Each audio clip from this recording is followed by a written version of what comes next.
Et coucou les amis, j'espère que vous allez bien, j'espère que vous avez passé la bonne semaine. On se retrouve aujourd'hui pour une vidéo au format que vous avez bien aimé, qui est tout simplement le format de la moto. On en parle, on va parler de marques de moto. Vous savez que chez moi, on parle de marques de moto, on survole le sujet très largement, hein, pas trop dans le détail.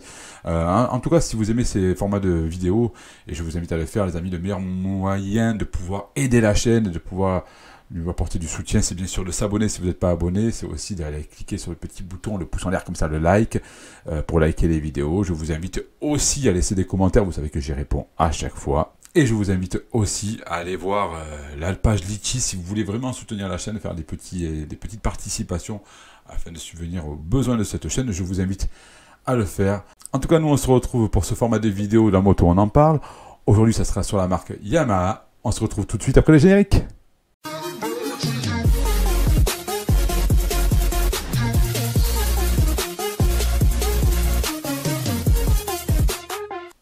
La marque Yamaha a été créée en 1887 et vous avez l'habitude maintenant, quand on parle de moto, vous savez très bien que ça ne démarre pas toujours sur la moto.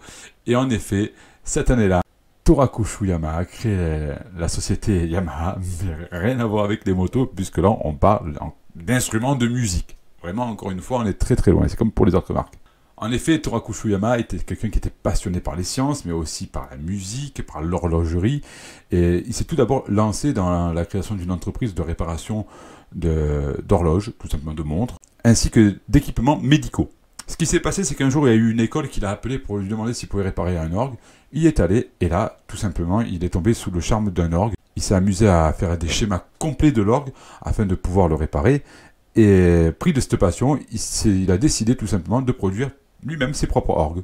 Et d'ailleurs, Yamaha Music existe toujours, c'est même un leader mondial de la fabrication d'instruments de musique. Ça passe par les guitares, ça passe par les pianos, très connus pour les pianos, mais ça peut passer par des guitares sèches, acoustiques, électriques, des orgues, des violoncelles, beaucoup. Je crois qu'il y a quasiment tous les instruments de musique que Yamaha produit aujourd'hui.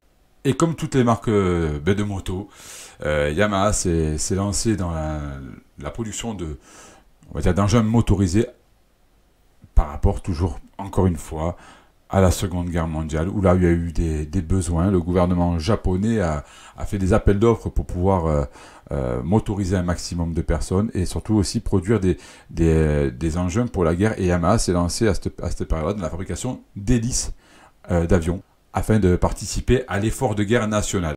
C'est à partir de 1955 où Yamaha Music est scindé en deux, entre Yamaha Music et Yamaha Motor. Et c'est à partir de ce moment-là que Yamaha va décider de se lancer dans la production de motos, de toutes petites motos. Alors par rapport aux concurrents directs comme Kawasaki, Suzuki, Honda, Yamaha est arrivé très tard sur le marché de la moto. Il y avait à peu près 150 producteurs de motos au Japon, c'était énorme. Alors beaucoup naissaient, beaucoup mouraient. C'était très compliqué de pouvoir vivre et survivre dans ce marché-là de la moto au Japon dans ces années-là. Et en fait, la seule façon de survivre à ce moment-là, c'était d'être financé par le ministère du Travail.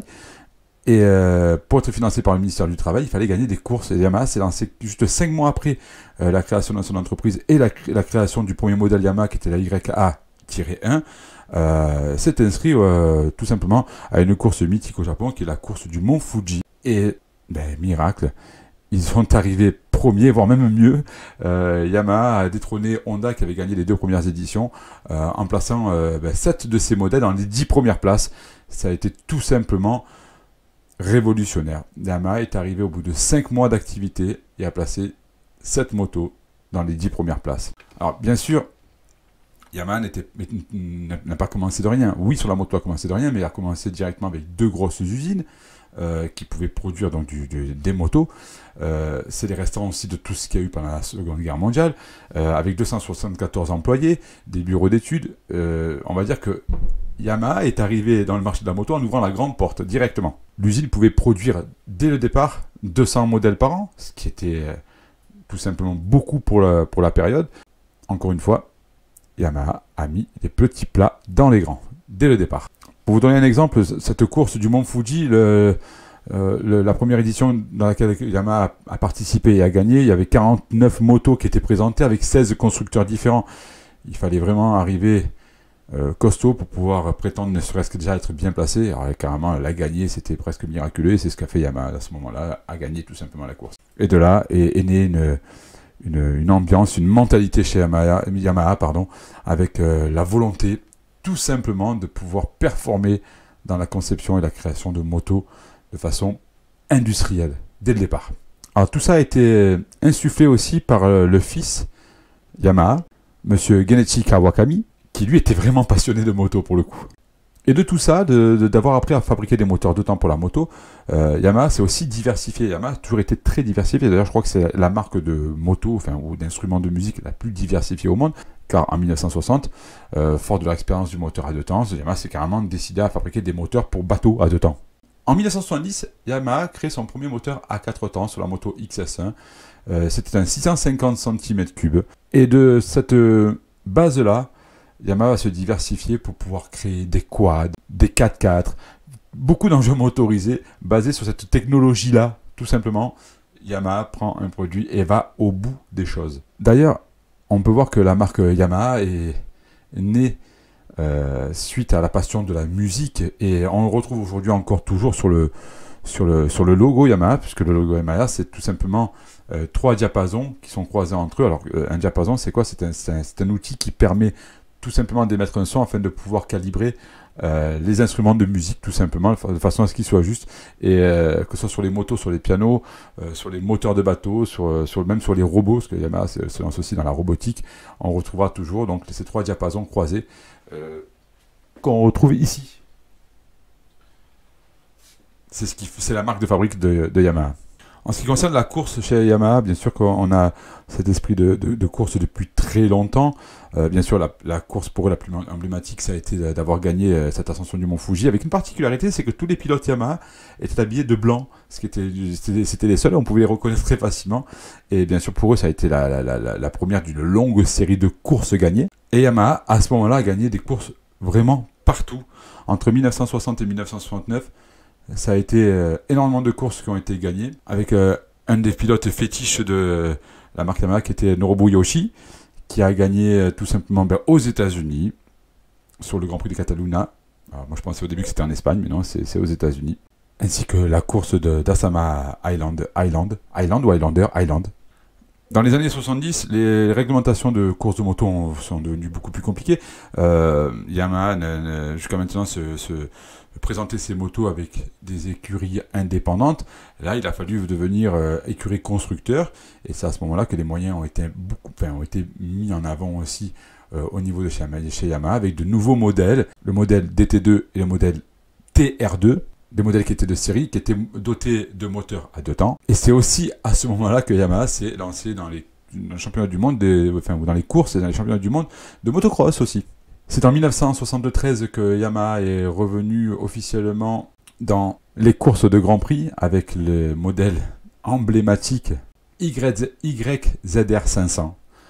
Le modèle existe encore toujours, ainsi que le modèle YZR 250. Ces modèles ont tout simplement étonné tout le monde. Yamaha a gagné tout jusqu'à un moment assez tragique avec le décès de leur pilote Jarno Marinen au Grand Prix de Monza. Et suite à ça, Yamaha décida de se retirer de la compétition, ainsi que de toutes les compétitions.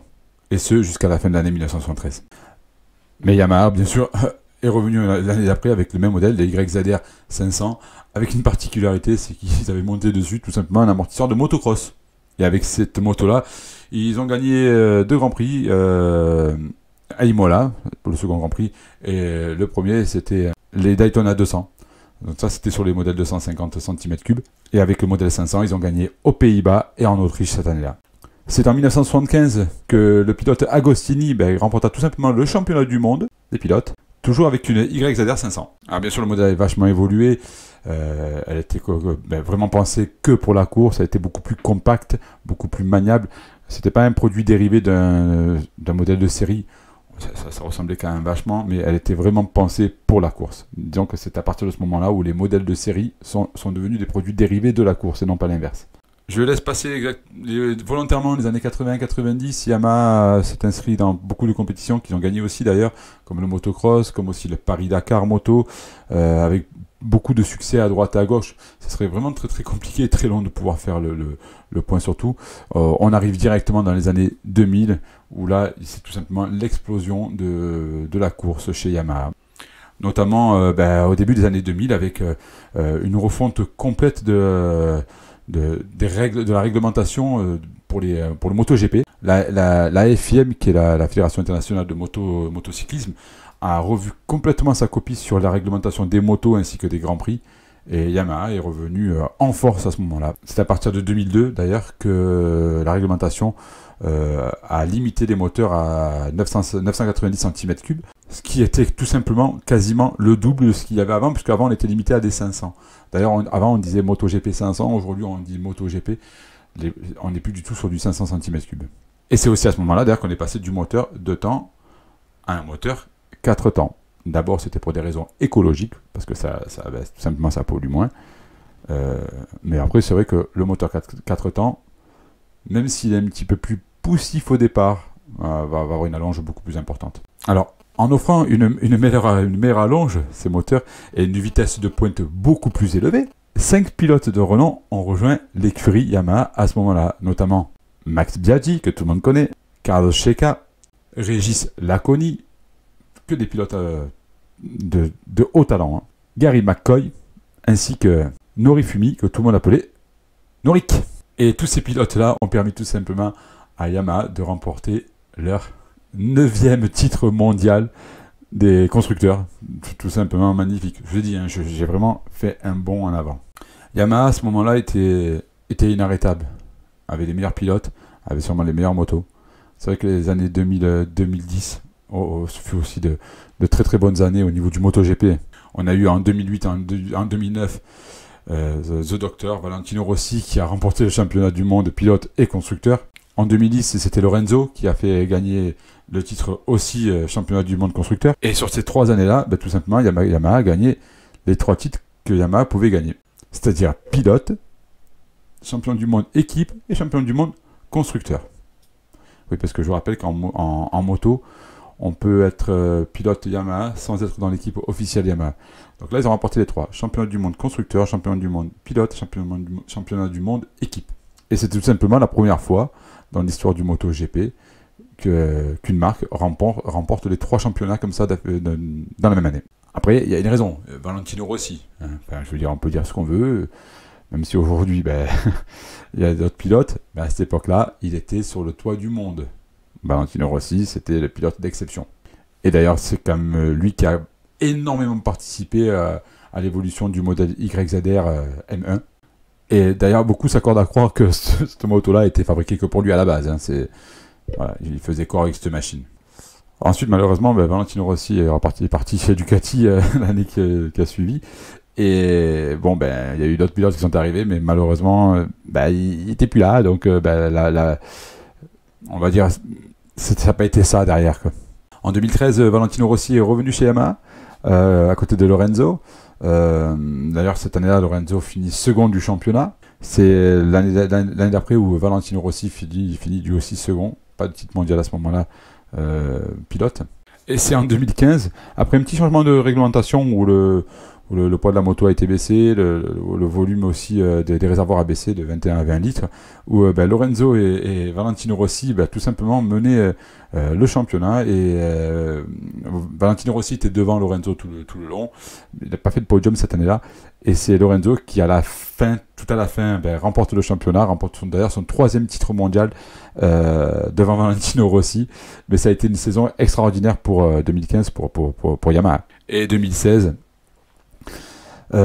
toujours Rossi et Lorenzo, après encore un changement de réglementation, finissent respectueusement 2e et 3e du championnat des pilotes. On peut pas parler aussi de Yamaha sans parler de notre pilote français national, hein, qui est Fabio Quartararo, qui lui a remporté son championnat du monde aussi sur une Yamaha. Ça reste quand même pour nous Français un souvenir exceptionnel. Voilà, je le fais vraiment en cours sur l'histoire de Yamaha, puisqu'on a parlé plus de courses que de son histoire. Encore une fois, ce sont des marques de motos qui ont un passé qui est quand même très, très riche. Alors, il y a énormément de modèles. Je ne vais pas commencer à faire la liste de tous les modèles qu'il y a, puisque forcément, on connaît tous aujourd'hui les MT, MT-01, MT-2, 3, 4, 5, 6, jusqu'à MT-10. On a les traceurs, enfin, on a énormément de motos.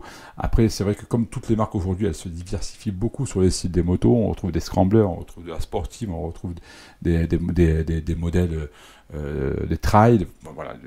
On retrouve pas mal de choses, de custom. Ça, d'ailleurs, dites-moi en commentaire si vous avez une Yamaha, ou si vous n'en avez pas, mais le modèle que vous préférez, ou que vous avez eu, ou que vous avez toujours, et que vous préférez, parce que c'est vrai que c'est une marque qui s'est énormément diversifiée dans la moto, mais et pas que.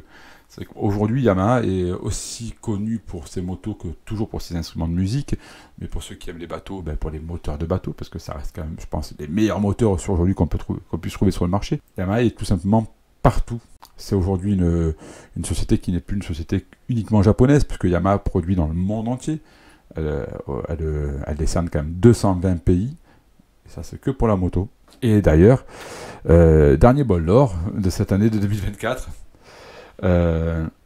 Si je dis pas de bêtises, je crois qu'ils ont gagné.